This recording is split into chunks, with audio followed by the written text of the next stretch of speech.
Active, ये तो आपको होमवर्क दिया था, अभी तक सिर्फ वही रिवाइज कराया है, जो मैंने होमवर्क दिया था वही रिवाइज कराया है ना। सो उसमें क्या है बेटा, आपको मॉलिक्यूल का जो ट्रांसपोर्ट होता है मेम्ब्रेन के थ्रू, तो उसके लिए मैंने आपको होमवर्क दिया था कि एक्टिव ट्रांसपोर्ट और पैसिव ट्रांसपोर्ट क्या होता है। सो पैसिव ट्रांसपोर्ट में बेटा किसी एनर्जी की रिक्वायरमेंट नहीं है, सिंपल डिफ्यूजन और फैसिलिटेटेड डिफ्यूजन, दो तरह का डिफ्यूजन है। तो ये दो तरह के डिफ्यूजन के थ्रू मॉलिक्यूल्स का ट्रांसफर होता है, ठीक है ना। सो जब मॉलिक्यूल्स का ट्रांसफर होता है, जैसे मैंने आपको ये एग्जांपल के थ्रू समझाया था यहाँ पर, पहले एग्जांपल मैंने आपको समझाया था ये वाला। डिफ्यूजन में क्या था बेटा, डिफ्यूजन आखिर होता क्या है, डिफ्यूजन में मूवमेंट हो रहा है मॉलिक्यूल का हायर कंसंट्रेशन से लोअर कंसंट्रेशन की तरफ, है ना। हायर कंसंट्रेशन रीजन से, हायर कंसंट्रेशन रीजन से मॉलिक्यूल जब लोअर कंसंट्रेशन रीजन की तरफ मूव करते हैं, तो हम इसको बोलते हैं बेटा, हम इसको बोलते हैं डिफ्यूजन, ठीक है ना, हम इसको बोलते हैं डिफ्यूजन। हायर कंसंट्रेशन रीजन से जब लोअर कंसंट्रेशन रीजन की तरफ मॉलिक्यूल का ट्रांसफर हुआ, मूवमेंट हुआ, उस तरह के मूवमेंट को हमने बोला डिफ्यूजन। जैसे मैंने आपको बताया था बेटा कि एक कलर की ड्रॉप आपने पानी के अंदर डाल दी, तो क्या होगा, वो कलर पानी में चारों तरफ स्प्रेड होने लगता है, एकदम डिफ्यूज होने लग जाते हैं उसके मॉलिक्यूल्स, डिफ्यूज होने लग जाते हैं उसके मॉलिक्यूल्स, है ना। और कुछ ही देर में आप देखते हो कि वो कलर पूरी बाल्टी को, पूरे पानी में चारों तरफ फिल हो चुका है इक्वली। आप ऐसा नहीं बोल पाओगे कि कहीं पर ज्यादा कलर है कहीं पर कम कलर है, ऐसा नहीं बोलोगे। इसका दूसरा एग्जांपल क्या होता है बेटा, आपने ग्लास लिया, एक ग्लास के अंदर आपने पानी रखा, है ना। आपने ग्लास लिया या कोई बर्तन लिया, उसके अंदर आपने पानी रखा, उस पानी के अंदर आपने डाल दिया नमक, ठीक है ना, उस पानी के अंदर आपने डाल दिया नमक। जैसे आपने नमक डाला, अब थोड़ी देर बाद देखोगे कि नमक चारों तरफ डिफ्यूज हो चुका है, और चारों तरफ डिसॉल्व होकर डिफ्यूज कर गया, उसके मॉलिक्यूल अब चारों तरफ फैल चुका है। जिस जगह पर नमक गिरा था उस जगह नमक की कंसंट्रेशन ज्यादा थी, अब पानी में बाकी दूसरी जगह था ही नहीं नमक। फिर क्या हुआ, उसने बेटा खुद ने खुद को डिसॉल्व किया, और डिसॉल्व करके चारों तरफ स्प्रेड होने लग गया। और कुछ ही देर में आप देखोगे, कुछ ही मिनटों में आप देखोगे नमक दिखना बंद हो गया है, क्योंकि उसका हर एक मॉलिक्यूल पानी में डिफ्यूज कर गया है बहुत अच्छे से, है ना। ऐसे ही अगर मैं बात करूँ, कोई एक रूम है, उस रूम में आपने यहाँ पर परफ्यूम को स्प्रे किया है, ये कोई परफ्यूम है, परफ्यूम को स्प्रे किया, तो इस जगह पर कंसंट्रेशन बहुत हाई हो गई परफ्यूम की, फ्रेग्रेंस की, है ना। और लेकिन दूसरी जगह पर कंसंट्रेशन बहुत लो है, तो होगा क्या, परफ्यूम के जो मॉलिक्यूल्स हैं रूम में चारों तरफ डिफ्यूज होना शुरू कर देंगे, रूम में चारों तरफ डिफ्यूज होना शुरू कर देंगे, from their higher concentration region to their lower concentration region. तो कुछ ही सेकंड्स में आपको फ्रेग्रेंस फील होने लग जाती है रूम के हर एक कॉर्नर में, है ना, हर एक कॉर्नर में आपको फ्रेग्रेंस फील होने लग जाती है। तो ये डिफ्यूजन है। तो डिफ्यूजन दो तरीके का है, सिंपल डिफ्यूजन और फैसिलिटेटेड डिफ्यूजन, जैसा मैंने आपको प्रीवियस स्लाइड पे लिखा हुआ है, सिंपल डिफ्यूजन, है ना, और फैसिलिटेटेड डिफ्यूजन। सिंपल डिफ्यूजन में तो किसी मेम्ब्रेन प्रोटीन की रिक्वायरमेंट नहीं है, लेकिन फैसिलिटेटेड डिफ्यूजन में मेम्ब्रेन प्रोटीन की रिक्वायरमेंट होती है। जैसे ये मैंने प्लाज्मा मेम्ब्रेन ड्रॉ करी थी, मैं प्लाज्मा मेम्ब्रेन के एक तरफ हायर कंसंट्रेशन थी मॉलिक्यूल्स की बहुत ज्यादा, दूसरी तरफ लोअर कंसंट्रेशन थी मॉलिक्यूल की। तो हुआ क्या बेटा, उसके बीच में जो प्रोटीन चैनल था, एक प्रोटीन जो पाई जाती है इंटीग्रल प्रोटीन या इंटीग्रेटेड प्रोटीन, बेटा उनके बीच में एक चैनल होता है, एक रास्ता होता है, जिसके थ्रू ये मॉलिक्यूल्स मूव करते हैं, ठीक है, प्रोटीन्स के थ्रू मूव करेंगे मॉलिक्यूल्स।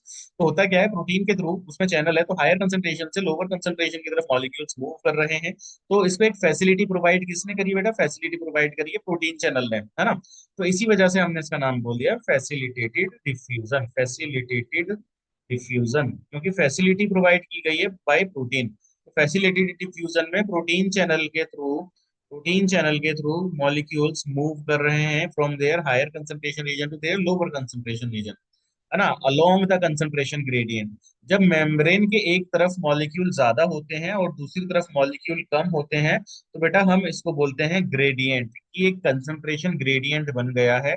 और कंसंट्रेशन ग्रेडियंट के लिए बेटा ये सिंबल है जो मैंने यहाँ ड्रॉ किया है ना, ये सिंबल है, ट्रायंगल जो बना रखा है ना, ट्रायंगल जो बना रखा है, सिंगल सिंबल है कंसंट्रेशन ग्रेडियंट का। तो ट्रायंगल का जो बेस है वो ज्यादा कंसंट्रेशन की तरफ रखते हैं, और ट्रायंगल का जो पीक है वो कम कंसंट्रेशन की तरफ रखते हैं, ठीक है। तो जब कंसंट्रेशन ग्रेडियंट के अलोंग, यानी उसी डायरेक्शन में, कंसंट्रेशन ग्रेडियंट के डायरेक्शन में मॉलिक्यूल का ट्रांसफर हुआ, तो हम उसको बोलेंगे फैसिलिटेटेड डिफ्यूजन, ठीक है ना।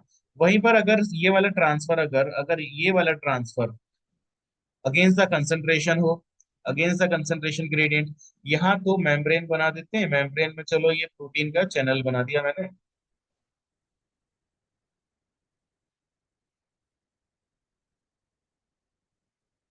ये प्रोटीन चैनल बना दिया।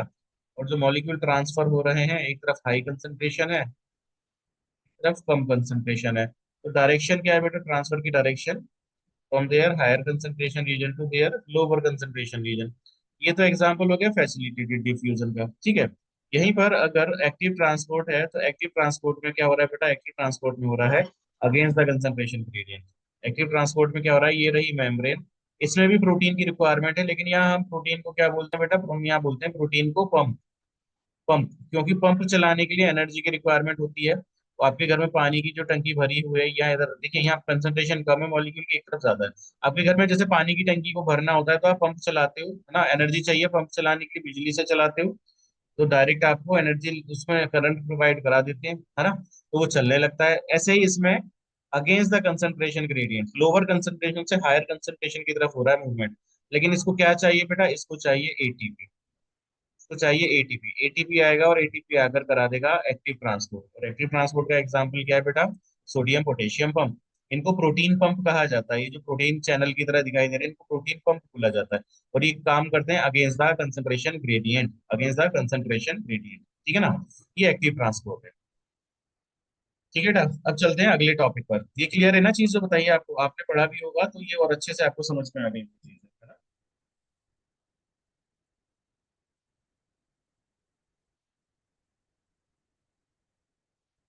ठीक है ना। तो अभी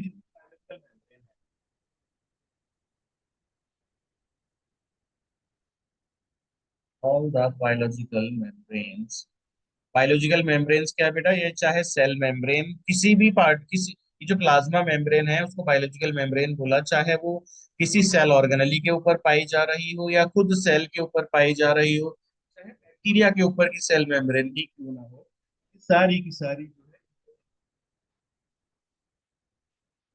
ये जो membrane, all the biological, sentence पूरा लिख देता हूँ मैं।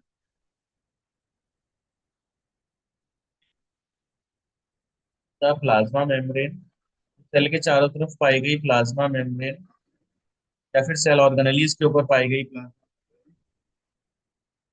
उसको इंटरनल मेम्ब्रेन कह देते हैं, सेल ऑर्गेनली के ऊपर पाई गई है इंटरनल मेम्ब्रेन,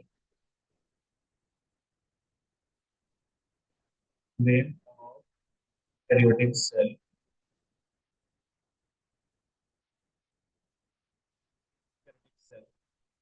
एग्जाम्पल क्या है इंटरनल मेम्ब्रेन के बेटा, जैसे कि मेम्ब्रेन,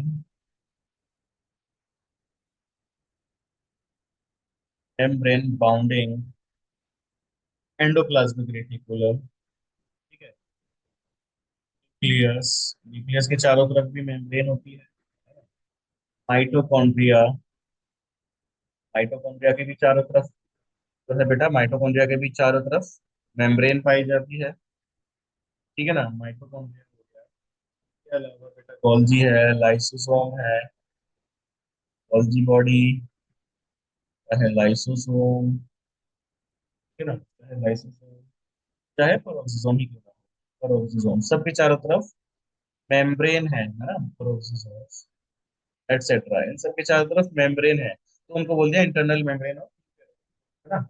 ये सारी की सारी जो मेम्ब्रेन है, सारी की सारी सिमिलर स्ट्रक्चर में, हमेशा सिमिलर होगी, similar in structure, similar in structure का मतलब बेटा सब फॉस्फोलिपिड की बनी है, सबके अंदर प्रोटीन पाए जा रहे हैं, सबके पास ग्लाइको शुगर, ग्लाइकोसेकेराइड और ऑलिगोसेकेराइड्स है, चाहे ग्लाइकोप्रोटीन हो चाहे, है ना, आपके पास जो है ग्लाइकोलिपिड हो, सबके पास ही स्टिरोल या कोलेस्ट्रॉल होगा, है ना। तो सारी की सारी स्ट्रक्चर में सिमिलर, सिमिलर का मतलब दैट इज फ्लूइड मोजेक, सब फ्लूइड मोजेक शो कर रही है, सबके सब फ्लूइड मोजेक मॉडल को शो करती हैं, तो फ्लूइड मोजेक, है ना। एंड सेलेक्टिवली परमिएबल भी है sorry, and selectively permeable as well, selectively permeable भी है ना, बट थोड़ा सा डिफरेंस है उनमें, है ना, थोड़ा सा difference, but slightly, slightly differing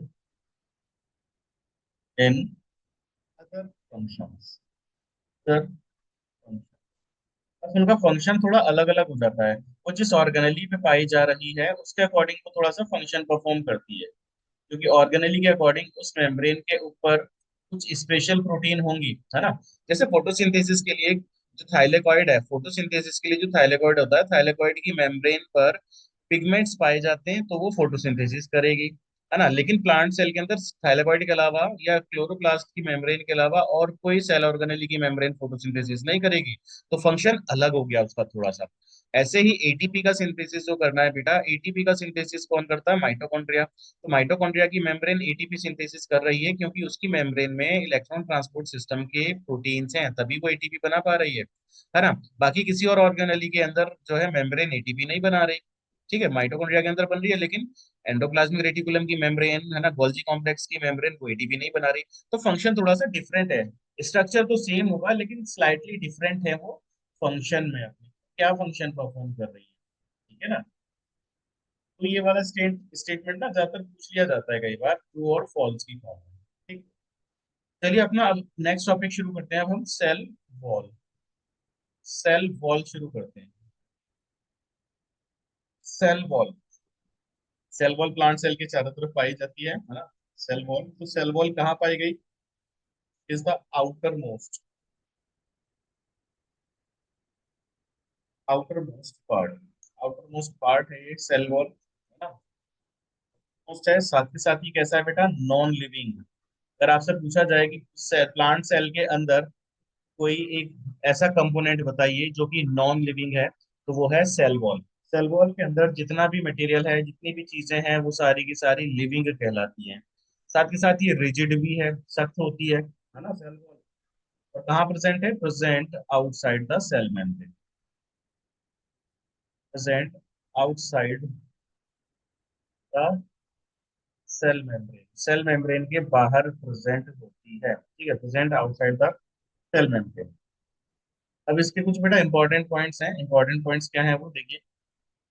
अगर हम प्लांट्स की बात करें, प्लांट्स, प्लांट्स में सेल वॉल किस चीज की बनी होती है ये आप मुझे बताएंगे। ठीक है। प्लांट्स के अलावा अगर मैं बैक्टीरिया की बात करूं तो बैक्टीरिया में सेल वॉल किस चीज की बनी होती है वो भी आप बताएंगे अभी मुझे। आप बताइए, चैट बॉक्स में लिखिए। फंजाई की जो सेल वॉल है वो किस चीज की बनी होती है? बताइए बेटा। यस बताइए। प्लांट्स की सेल वॉल किस चीज की बनी हुई होती है? प्लांट्स की सेल वॉल बनी होती है सेल्यूलोज की। सेल्यूलोज के साथ साथ हेमी सेल्यूलोज भी होता है, हेमी सेल्यूलोज भी पाया जाता है, पैक्टिन भी होती है। Okay okay.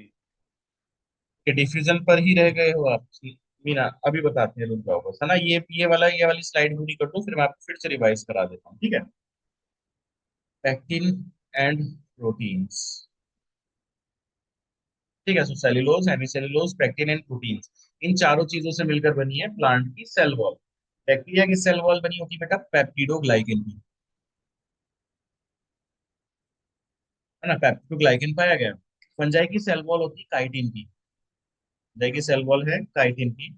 इसको बेटा हम फंगल सेल्यूलोज भी कहते हैं, फंगल सेल्यूलोज भी कहते हैं। काइटिन को फंगल सेल्यूलोज भी कहते हैं। ठीक है, सेल वॉल का स्ट्रक्चर समझने से पहले आपको मैं फिर से डिफ्यूजन बता देता हूँ एक बार। बेटा देखिए, डिफ्यूजन ये था। डिफ्यूजन की डेफिनेशन क्या है? Movement of molecules from their higher concentration region to their lower concentration region, है ना, इसको हमने बोला था डिफ्यूजन। ठीक है, इसको बोला था डिफ्यूजन। तो हायर कंसंट्रेशन रीजन से लोअर कंसंट्रेशन रीजन की तरफ मॉलिक्यूल मूव कर रहे हैं, डिफ्यूज कर रहे हैं उस एनवायरनमेंट में, तो हमने बोल दिया उसको डिफ्यूजन। ठीक है, जैसे आप ऐसा ऐसा समझिए, आपके पास एक कमरे में एक कॉर्नर पे आपने परफ्यूम स्प्रे किया, तो परफ्यूम की जो फ्रेग्रेंस है उस कमरे में उस कॉर्नर से तुरंत चारों तरफ फैलने लग जाती है। ऐसा थोड़ी कि उसी कॉर्नर में रुकी रहेगी वो फ्रेग्रेंस, वो चारों तरफ घूमने लग जाती है फ्रेग्रेंस, और कुछ सेकंड्स में ही आपको फील होता है कि पूरे रूम में आप कहीं भी खड़े हो जाओ फ्रेग्रेंस बिल्कुल सेम आ रही है ना। तो वहां पर गैसेस का मूवमेंट हो गया, गैसेस का ट्रांसपोर्ट हो गया। और ये ट्रांसपोर्ट कब तक चलेगा? जब तक इक्विलिब्रियम मेंटेन ना हो जाए। ठीक है ना। तो मूवमेंट ऑफ गैसेस के लिए किसी मेम्ब्रेन की रिक्वायरमेंट नहीं होती, तो इस तरह के डिफ्यूजन को हमने बोल दिया सिंपल डिफ्यूजन। या फिर पानी के अंदर आप कलर डाल दो या पानी के अंदर आप नमक डाल दो, तो वो नमक थोड़ी देर में डिसॉल्व होगा, वो कलर भी थोड़ी देर में डिसॉल्व होगा, और डिसॉल्व होने के बाद चारों तरफ पानी में डिफ्यूज होने लग जाएंगे, उसके मॉलिक्यूल चारों तरफ फैलने लग जाएंगे। तो कुछ ही मिनटों में आप देखते हो कि वो कलर आप ऐसा नहीं बता पाओगे कि जहां आपने कलर गिराया था सारा कलर वहीं रुका हुआ है। वो सारा डिसॉल्व हो गया, डिफ्यूज हो गया, इक्वली डिस्ट्रीब्यूट हो गया सारे के सारे पानी में, है ना। ऐसे ही नमक डिसॉल्व होगा और उसके मॉलिक्यूल डिफ्यूज हो जाएंगे पानी में चारों तरफ, तो ये डिफ्यूजन है। तो डिफ्यूजन के लिए जब किसी मेम्ब्रेन की रिक्वायरमेंट नहीं है तब उसको सिंपल डिफ्यूजन कहते हैं। तो मैंने सिंपल डिफ्यूजन का एग्जाम्पल समझा दिया आपको सारे। ऐसे ही अगर डिफ्यूजन होने के लिए कभी मेम्ब्रेन की रिक्वायरमेंट पड़ती है तो उस तरह के डिफ्यूजन को बोलते हैं फैसिलिटेटेड डिफ्यूजन। ठीक है ना। फैसिलिटी प्रोवाइड करिए मेम्ब्रेन ने प्रोटीन चैनल के थ्रू, फैसिलिटी प्रोवाइड करिए मेम्ब्रेन ने चैनल के थ्रू, प्रोटीन चैनल के थ्रू, तो उस तरह के डिफ्यूजन को बोलते हैं फैसिलिटेटेड डिफ्यूजन। इससे आपको डायग्राम में दिखाई दे रहा है, एक मेम्ब्रेन मैंने ड्रॉ करी है और मेम्ब्रेन के एक तरफ बहुत ज्यादा मॉलिक्यूल्स हैं, मेम्ब्रेन के दूसरी तरफ कम मॉलिक्यूल्स हैं। तो जो ज्यादा मॉलिक्यूल्स हैं वो कम मॉलिक्यूल्स की तरफ मूव करने लग गए हैं, जो ज्यादा मॉलिक्यूल्स हैं वो कम मॉलिक्यूल्स की तरफ मूव करने लग गए हैं, है ना। तो इसलिए बेटा क्या हो गया, ये ज्यादा मॉलिक्यूल का मॉलिक्यूल पर मूव करने लगे, तो इस तरह के डिफ्यूजन को बोल दिया हमने फैसिलिटेटेड डिफ्यूजन। ठीक है ना। फैसिलिटेटेड डिफ्यूजन, लेकिन वो वह कंसंट्रेशन ग्रेडियंट की डायरेक्शन में, है ना, अलोंग द कंसंट्रेशन ग्रेडियंट, इसको बोलते हैं along the concentration gradient. Concentration के ग्रेडियंट के साथ साथ होता है ये अलोंग द कंसंट्रेशन ग्रेडियंट, यानी ज्यादा से कम की तरफ।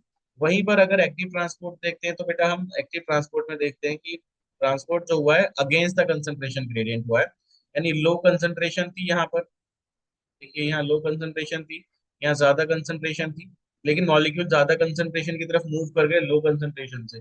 इस तरह के ट्रांसपोर्ट को बेटा हम बोलते हैं एक्टिव ट्रांसपोर्ट। और ये किसके थ्रू हुआ, इस ये हुआ एक प्रोटीन के थ्रू जिसको हम बोलते हैं प्रोटीन पंप, और एटीपी की हेल्प से हुआ। अगर एटीपी नहीं होता तो ये ट्रांसपोर्ट नहीं हो पाता, एटीपी की हेल्प से ट्रांसपोर्ट हुआ, तो इसलिए हमने इसको बोल दिया एक्टिव ट्रांसपोर्ट। ठीक है ना। तो ये सिंपल डिफी आपको पैसिव ट्रांसपोर्ट एक्टिव ट्रांसपोर्ट दोनों चीजें मैंने बता दी। यहाँ प्रोटीन चैनल के थ्रू हुआ है देखिए पैसिव ट्रांसपोर्ट, लेकिन अलोंग द कंसंट्रेशन ग्रेडियंट, ठीक है, हायर कंसंट्रेशन से लोअर कंसंट्रेशन की तरफ मॉलिक्यूल गए हैं, तो इसको फैसिलिटेटेड डिफ्यूजन बोल दिया, है ना। ये सेल वॉल पे वापस आ जाते हैं। Cell wall outer most structure है प्लांट सेल का। इसका एक बार डायग्राम बना के समझाता हूँ आपको, सेल वॉल का डायग्राम बनाकर समझाता हूँ।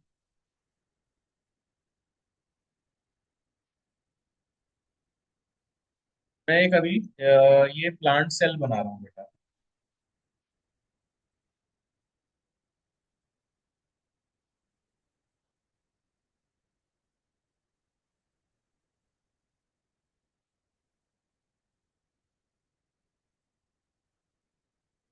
ठीक है, ये प्लांट सेल की सेल वॉल ड्रॉ करी है मैंने बेटा, ठीक है। बेटा ये मैंने बेटा सेल वॉल बनाई है, ये है सेल वॉल, ठीक है। सेल वॉल बनाई है, लेकिन ये कौन सी सेल वॉल है, प्राइमरी सेल वॉल, सबसे पहले वाली सेल वॉल। सेल वॉल के अंदर होती है प्लाज्मा मेम्ब्रेन, सेल वॉल के अंदर है प्लाज्मा मेम्ब्रेन, ठीक है। ये बना देते हैं प्लाज्मा मेम्ब्रेन, प्लाज्मा मेम्ब्रेन बनाती है बेटा सेल वॉल के अंदर। तो ज्यादा जल्दी जल्दी डिवाइड हो रही है सेल, तो उनकी सेल वॉल में बेटा cell wall, primary cell wall ही पाई जाएगी, है प्लाज्मा मेम्ब्रेन, प्लाज्मा मेम्ब्रेन। जब सेल बेटा थोड़ी पुरानी होने लग जाती है, मैच्योर होने लग जाती है, तो सेल वॉल के ऊपर एक दूसरा डिपोजिशन होना शुरू हो जाता है लिग्निन का, ना ये डिपोजिशन होना शुरू हो गया ना, प्राइमरी सेल वॉल के ऊपर डिपोजिशन होना शुरू हो गया लिग्निन का। लिग्निन के डिपोजिशन की वजह से सेल वॉल बहुत ज्यादा थिक हो जाती है, थिक हो गई है ना सेल वॉल, देखिए उसके ऊपर डिपोजिशन हो गया लिग्निन का, तो सेल वॉल थिक होती जा रही है। तो इस डिपोजिशन की वजह से सेल वॉल के थिक होने वाली चीज है जो बेटा हम इसको क्या बोले, जो थिकनेस हो रही है बढ़ती जा रही है, इसको बोलते हैं सेकेंडरी सेल वॉल। ये है secondary cell wall, secondary cell wall बन रही है। ये मैच्योर सेल के अंदर बनती है बेटा, मैच्योर, यंग सेल में सेकेंडरी सेल वॉल नहीं पाई जाती, मैच्योर सेल के अंदर सेकेंडरी सेल वॉल पाई जाती है। जब सेल मैच्योर हो जाती है तो वो बेटा सेकेंडरी वॉल का फॉर्मेशन कर लेती है, वो सेकेंडरी वॉल का फॉर्मेशन कर लेती है। तो ये क्या है बेटा, ये है सेकेंडरी सेल वॉल, ये है secondary cell wall, secondary cell wall का फॉर्मेशन हो जाता है। अभी जो प्राइमरी सेल वॉल है बेटा, इसके फंक्शन क्या क्या है, प्राइमरी सेल वॉल है, इसके फंक्शंस क्या क्या है लिख लेते हैं। प्राइमरी सेल वॉल एक परमिएबल होती है, परमिएबल है ना, एंड कैपेबल ऑफ ग्रोथ, के लिए कैपेबल है, कैपेबल ऑफ ग्रोथ। तभी तो यंग सेल के अंदर पाई गई है, और यंग सेल अपना साइज इंक्रीज कर लेती है, ठीक है ना। सो परमिएबल है, कैपेबल है ग्रोथ करने के, प्राइमरी सेल है, ठीक है। प्लाज्मा मेम्ब्रेन आपने पढ़ा ही है होता क्या है, ठीक है। इसके अलावा जो सेकेंडरी सेल वॉल है, सेकेंडरी सेल वॉल अक्सर बनती है लिग्निन की, है ना, लिग्निन, ठीक है। लिग्निन की बन रही है, कभी कभी सुबेरिन की भी होती है, कभी कभी सुबेरिन की भी बनी होती है। लिग्निन और सुबेरिन दोनों लिख लेते हैं। लेकिन अगर क्वेश्चन में दोनों ऑप्शन दिए हैं तो आपको सिर्फ लिग्निन सेलेक्ट करना है, अगर क्वेश्चन में दोनों चीजें दी हैं तो सिर्फ लिग्निन सेलेक्ट करना है, ठीक है। और इसका काम क्या है बेटा, इसका काम है, इट इज प्रेजेंट, पहली बात तो it is present between cell membrane, cell membrane and primary cell wall. ठीक है, सबसे पहले तो इसका एक क्वेश्चन जो आता है वो यही आता है कि कहाँ प्रेजेंट है। ये पाई जाती है बिटवीन द प्लाज्मा मेम्ब्रेन और प्राइमरी सेल वॉल, इन दोनों के बीच में पाई जाती है, ठीक है ना। सबसे ज्यादा नियर बाई कौन सी वाली सेल वॉल होगी, सेल के अंदर। अगर सबसे इनर मोस्ट सेल वॉल पूछेंगे तो कौन सी सेल वॉल होगी बेटा, inner most cell wall is the secondary cell wall in mature cell, ठीक है। अभी जो सेल वॉल बेटा मैंने प्राइमरी सेल वॉल बनाई थी सबसे पहले, यहाँ यहाँ जो मैंने प्राइमरी सेल वॉल बनाई थी सबसे पहले, प्राइमरी सेल वॉल के बीच में ये दोनों चिपकी किस तरीके से हैं, दोनों सेल की सेल वॉल, इन दोनों सेल वॉल को चिपकाने के लिए बेटा एक ग्लू होता है ना, उस ग्लू को क्या बोलते हैं, मिडल लैमिला। दोनों को चिपकाया है किसने बेटा, ये ब्लू कलर से जो मैं ड्रॉ कर रहा हूँ, इसको हम बोलते हैं मिडिल लैमिला, है ना, ये है मिडिल लैमिला, जिसके थ्रू ये दोनों, लैमिली या लैमिला है ना, ये जिसके थ्रू ये दोनों सेल वॉल आपस में जुड़ पाई हैं, इसको बोलते हैं मिडिल लैमिला, ठीक है बेटा। ठीक है, अब कहीं कहीं पर आप देख रहे हो पोर्स दिखाई दे रहे हैं, बीच बीच में कहीं कहीं पोर्स दिखाई दे रहे हैं, जैसे कि यहाँ देखिए ये पोर बन गया है ना, यहाँ पर सेकेंडरी वॉल प्रेजेंट नहीं है, यहाँ पे सेकेंडरी वॉल यहाँ भी नहीं है, इन दोनों सेल के बीच में भी देखिए यहाँ यहाँ जो है सेकेंडरी वॉल नहीं है, तो इनको बेटा हम बोलते हैं पिट्स, बोलते हैं पिट्स, पिट्स प्रेजेंट होते हैं बेटा, है ना, ये पिट्स प्रेजेंट होते हैं। और कई बार ऐसा क्या, कई बार ऐसा भी होता है बेटा, मान लीजिए एक प्लांट सेल ये रही, ये सेल वॉल बनाई है मैंने, है ना,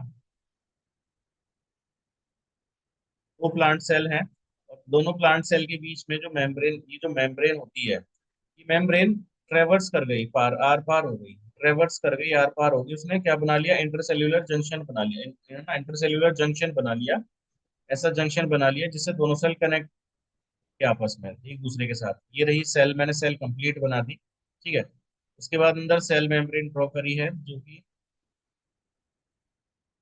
वही है, सेल मेम्ब्रेन वाला, ये कलर, ये मेम्ब्रेन जो है, सेल मेम्ब्रेन ने क्या काम किया, इंटर, ये दो सेल के बीच में एक क्या बना लिया, कनेक्शन बना लिया, इंटरसेल्यूलर जंक्शन बोलते हैं हम इसको। ये इधर से उधर मॉलिक्यूल आसानी से ट्रांसपोर्ट कर सकते हैं, ये क्या है, इंटरसेल्यूलर जंक्शन, इंटरसेल्यूलर जंक्शन। और इस इंटरसेल्यूलर जंक्शन को बेटा हम क्या बोलते हैं, इस इंटरसेल्यूलर जंक्शन को हम बोलते हैं प्लाज्मोडेस्मेटा,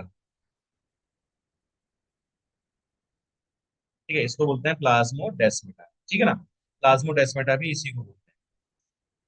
एक चीज और बेटा, जो मैं आपको डिफ्यूजन बता रहा था यहाँ पर, ये डिफ्यूजन जो बताया था, है ना, डिफ्यूजन, अगर अगर मैं बोल रहा हूँ डिफ्यूजन की बात, फैसिलिटेटेड डिफ्यूजन की बात ही समझो चलो, डिफ्यूजन अगर हुआ है किस चीज का बेटा, वाटर का, अगर वाटर का डिफ्यूजन हुआ है हायर कंसंट्रेशन से लोअर कंसंट्रेशन की तरफ, है ना, अगर वाटर का डिफ्यूजन हो रहा है higher concentration to lower concentration, तो उसको हम बोलते हैं बेटा ऑस्मोसिस, है ना, वो होता है ऑस्मोसिस, जहाँ पर वाटर, सिर्फ वाटर के ट्रांसपोर्ट के लिए यूज करते हैं हम ऑस्मोसिस शब्द, सिर्फ वाटर के ट्रांसपोर्ट के लिए ही यूज किया जाता है ऑस्मोसिस, ठीक है ना।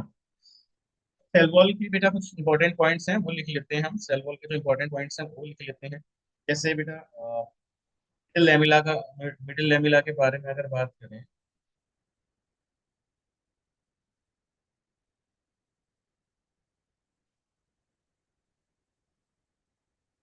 लेमिला के बारे में अगर बात करें, ये बनी किस चीज की होती है, मिडिल लैमेला आखिर बनी किस चीज की है, इससे क्वेश्चन पूछे जाते हैं, है ना।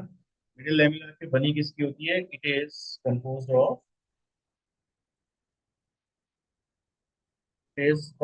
Of calcium pectate. Calcium pectate की बनी हुई होती है मिडिल लैमेला, ठीक है ना। क्या काम करती है बेटा? ग्लू का काम करती है, दो सेल वॉल को आपस में जोड़ने का काम करती है। इट होल्ड होल्ड्स या ग्लू, ग्लू की तरह काम भी करती है, सीमेंटिंग एजेंट भी हम इसको बोलते हैं कि सीमेंट का काम कर रही है। इट होल्ड्स और glue the neighbouring cells together. जो नेबरिंग सेल्स हैं, जो पड़ोसी सेल्स हैं बेटा, है ना, नेबरिंग सेल्स टुगेदर। नई स्लाइड नहीं दिखाई दे रही रिफा? सेल वॉल के फंक्शन क्या था? एक सेल वॉल जो है पर्टिकुलर ये सेल का, so it give a particular shape और स्ट्रक्चर, पर्टिकुलर शेप और पर्टिकुलर स्ट्रक्चर बना रही है ना सेल वॉल। दूसरा फंक्शन बेटा, ये सेल को प्रोटेक्शन प्रोवाइड करती है। It provides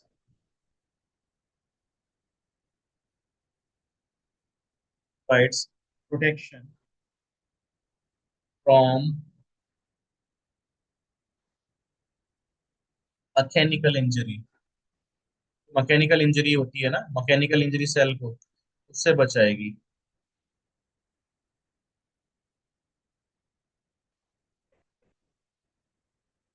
injury and damage, damage होने से बचाएगी इंजरी होने की वजह से, ठीक है ना। आ जाता है cell to cell interaction. Cell to cell, अगर सेल से सेल का इंटरेक्शन हुआ है, सेल टू सेल इंटरेक्शन हुआ है, तो वो किसके थ्रू होगा? सेल वॉल के through. Cell to cell interaction होगा सेल वॉल के थ्रू, ठीक है। और ये बैरियर का भी काम करती है। It acts as barrier for macro molecules, जो लार्ज साइज के मॉलिक्यूल्स हैं उनको रोक लेगी कि वो सेल वॉल को, वो सेल मेम्ब्रेन को कोई नुकसान ना पहुंचाए, तो उनको रोक लेगी बाहर, ठीक है ना। Barrier for barrier for macro. अब कुछ स्पेशल पॉइंट है, वो स्पेशल पॉइंट में लिखवा देता हूँ बेटा। स्पेशल पॉइंट क्या है? जैसे कि एल्गी की सेल वॉल है, एनसीईआरटी ने कुछ एक्स्ट्रा पॉइंट दिया है एल्गी के लिए। एल्गी की जो सेल वॉल है, एल्गी की सेल वॉल जो बनी होती है, वो बनी होती है सेल्यूलोज की, ठीक है। सेल्यूलोज है, इसके अलावा उसके पास गैलेक्टेंस है, गैलेक्टेंस है, उसके पास मैनेंस है, गैलेक्टेंस है, मैनेंस है, ठीक है। और उसके अलावा उसके पास मिनरल्स भी होते हैं, मिनरल्स जैसे कि कैल्शियम कार्बोनेट, कैल्शियम कार्बोनेट। तो बेटा ये इंपॉर्टेंट पॉइंट है, तभी मैंने ये अलग से लिखवाया है। बहुत बार आपको क्वेश्चन मिलेगा कि भाई एल्गी की सेल वॉल किस चीज की बनी हुई है, एल्गी की सेल वॉल के अंदर क्या क्या कंपोनेंट है। वहाँ सेल्यूलोज होता है, गैलेक्टेंस है, मेनेंस है, और मिनरल्स होते हैं जैसे कैल्शियम कार्बोनेट, है ना, कैल्शियम कार्बोनेट। प्लाज्मोडेस्माटा के लिए बता देते हैं बेटा। प्लाज्मोडेस्माटा क्या है? सेल वॉल, एक डेफिनेशन है प्लाज्मोडेस्माटा की भी। तो वो स्टेटमेंट डायरेक्ट पूछा जाता है स्टेटमेंट वाले क्वेश्चंस में, है ना। Cell wall and middle lamellae, cell wall and middle lamellae may be traversed by plasmodesmata, है ना। ट्रेवर्स्ड यानी चार पार उसको ट्रेवल कर लिया प्लाज्मा मेम्ब्रेन। क्या काम करती है वो प्लाज्मोडेस्माटा? क्या काम कर रहा है? प्लाज्मोडेस्माटा, प्लाज्मोडेस्माटा, प्लाज्मोडेस्माटा क्या काम करता है? विच द कनेक्ट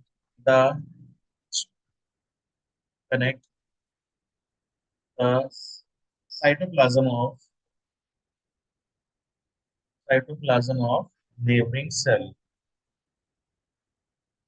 ना नेबरिंग सेल्स के साइटोप्लाज्म को कनेक्ट करती है। तो यहाँ सेल वॉल भी फिनिश हो गया है बेटा। अब नेक्स्ट टॉपिक है एंडोमेम्ब्रेन सिस्टम। एंडोमेम्ब्रेन सिस्टम एक काम करता हूँ, शाम वाली क्लास मैं ले लेता हूँ और मैं दोबारा ये तो आप पढ़ लोगे शाम तक। एंडोमेम्ब्रेन सिस्टम मैं समझा देता हूँ आपको शाम में, ठीक है ना।